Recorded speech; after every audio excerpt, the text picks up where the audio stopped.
Hi guys, welcome to my YouTube channel. ಇವತ್ತು ನಾವು ಪೋಹಾ ಚಿವಡಾನ ಹೆಂಗೆ ಮಾಡೋದು ಅಂತ ನೋಡೋಣ. ಇದಕ್ಕೆ ಬೇಕಾಗಿರೋ ಇಂಗ್ರೀಡಿಯೆಂಟ್ಸು: ಪೇಪರ್ ಅವಲಕ್ಕಿ, ಶೇಂಗಾ, ಪುಟಾಣಿ, ಬೆಳ್ಳುಳ್ಳಿ, ಕರಿಬೇವು, ಜೀರಿಗೆ, ಸಾಸಿವೆ, ಬಿಳಿ ಎಳ್ಳು, ಉಪ್ಪು ಮತ್ತು ಕೆಂಪು ಮೆಣಸಿನ್ಕಾಯಿ, ಖಾರ. ಈ ಎಲ್ಲ ಇಂಗ್ರೀಡಿಯೆಂಟ್ಸು ಇದಕ್ಕಿರಬೇಕು. ಇವಾಗ ಗ್ಯಾಸ್ ಮೇಲೆ ಒಂದು ಕಡಾಯಿನ ಇಟ್ಕೊಳ್ಳೋಣ. ಅದರಲ್ಲಿ ಎಣ್ಣೆ ಹಾಕ್ಕೊಳ್ಳಿ. ಸ್ವಲ್ಪ ಕಡಾಯಿ ಬಿಸಿ ಆದಮೇಲೆ ಎಣ್ಣೆ ಹಾಕ್ಕೊಳ್ಳಿ.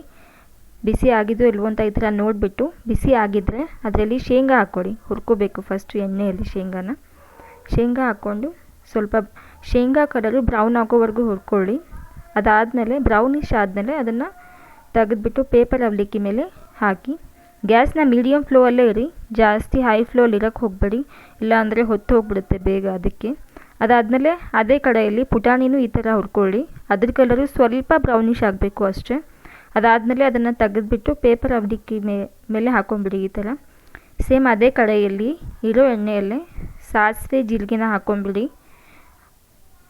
ಸಾಸಿವೆ ಜೀರಿಗೆ ಹಾಕ್ಕೊಂಡ್ಮೇಲೆ ಸ್ವಲ್ಪ ಹಿಂಗ್ ಪೌಡರ್ ಹಾಕ್ಕೊಂಬಿಡಿ. ಟೇಸ್ಟ್ ಚೆನ್ನಾಗಿರುತ್ತೆ ಹಿಂಗ್ ಪೌಡರ್ ಹಾಕ್ಕೊಂಡ್ರೆ ಅದಕ್ಕೆ. ಅದಾದಮೇಲೆ ಬಿಳಿ ಎಳ್ಳು ಹಾಕ್ಕೊಳ್ಳಿ ಅದರಲ್ಲಿ. ಅದಾದಮೇಲೆ ಬಿಳಿ ಎಳ್ಳು ಹಾಕ್ಕೊಂಡ್ಮೇಲೆ ಸ್ವಲ್ಪ ಅರಿಶಿನ ಪುಡಿ ಹಾಕ್ಕೊಳ್ಳಿ, ಜಸ್ಟ್ ಕಲರಿಗೆ ಅಷ್ಟೇ. ಬೇಡ ಅಂದರೆ ನೀವು ಇದನ್ನು ಸ್ಕಿಪ್ಪು ಮಾಡ್ಬೋದು. ಅದಾದಮೇಲೆ 1.5 ಸ್ಪೂನ್ ನಾನಿಲ್ಲಿ ಕೆಂಪು ಮೆಣಸಿನ್ಕಾಯಿ ಖಾರ ಹಾಕ್ಕೊಂಡಿದ್ದೀನಿ ಖಾರಕ್ಕೆ. ಅದಾದಮೇಲೆ ಬೆಳ್ಳುಳ್ಳಿನ ಜಜ್ಜಿಬಿಟ್ಟು ಹಾಕ್ಕೊಂಡ್ಬಿಡಿ. ಇದರಲ್ಲೇ ಸ್ವಲ್ಪ ಹಸಿ ಹೋಗಬೇಕು ಅಂತ ಹುರ್ಕೊಳ್ಳಿ. ಸ್ವಲ್ಪ ಬೆಳ್ಳುಳ್ಳಿದ ಹಸಿ ಎಲ್ಲ ಹೋಗಬೇಕು. ಅದಾದಮೇಲೆ ಕರಿಬೇವನ್ನ ಹಾಕ್ಬಿಡಿ. ಕರಿಬೇವನ್ನ ಸ್ವಲ್ಪ ಹಸಿ ಹೋಗೋವರೆಗೂ ಸರಿಯಾಗಿ ಮಿಕ್ಸ್ ಮಾಡ್ಕೊಳ್ಳಿ, ಹುರ್ಕೊಳ್ಳಿ. ಕರಿಬೇವ್ದು ಮತ್ತು ಬೆಳ್ಳುಳ್ಳಿದ ಹಸಿ ಎಲ್ಲ ಹೋದ್ಮೇಲೆ ಸ್ವಲ್ಪ ಬ್ರೌನಿಷ್ ಕಲರ್ ಆಗುತ್ತೆ ಅದು. ಅದ್ರ ಮೇಲೆ 1.5 ಟೀ ಸ್ಪೂನ್ ಉಪ್ಪು ಹಾಕ್ಕೊಂಬಿಡಿ. ಉಪ್ಪು ಹಾಕಿದ್ಮೇಲೆ ಎಲ್ಲನೂ ಸರಿಯಾಗಿ ಮಿಕ್ಸ್ ಮಾಡಿಕೊಂಡು ಈ ಮಿಕ್ಸರ್ನ ಪೇಪರ್ ಅವಲಕ್ಕಿ ಮೇಲೆ ಹಾಕ್ಕೊಂಬಿಡಬೇಕು. ಹಾಕ್ಕೊಂಡ್ಮೇಲೆ ಸರಿಯಾಗಿ ಚೆನ್ನಾಗಿ ಮಿಕ್ಸ್ ಮಾಡ್ಕೋಬೇಕು. ಎಲ್ಲ ಪೋಹಾ ಅದರಲ್ಲಿ ಆ ಮಿಕ್ಸರಲ್ಲಿ ಚೆನ್ನಾಗಿ ಮಿಕ್ಸ್ ಮಾಡಿಕೊಂಡು, ಬೇಕು ಅಂದರೆ ನೀವು ಅದೇ ಕಡೆಯಲ್ಲಿ ಸ್ವಲ್ಪ ಬಿಸಿಗೂ ಇಡ್ಬೋದು, ಕ್ರಿಸ್ಪಿ ಆಗಬೇಕು ಅಂದರೆ ನಿಮಗೆ.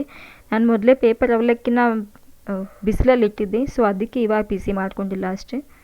ಇನ್ ಕೇಸ್ ನೀವೇನಾದರೂ ಬಿಸಿಲಿಗೆ ಇಟ್ಟಿರಲಿಲ್ಲ ಅಂದರೆ ಫಸ್ಟು ಹುರ್ಕೊಂಡು ಮಾಡ್ಬೋದು ನೀವು ಆ್ಯಕ್ಚುಲಿ. ನೋಡಿ, ನಮ್ಮ ಪೇಪರ್ ಅವಲಕ್ಕಿ ರೆಡಿ ಆಗಿಬಿಟ್ಟಿದೆ. ಇದನ್ನು ನೀವು 2 ವೀಕ್ಸ್ವರೆಗೂ ಸ್ಟೋರ್ ಮಾಡಿ ಚೆನ್ನಾಗಿ ತಿನ್ಬೋದು. Thank you.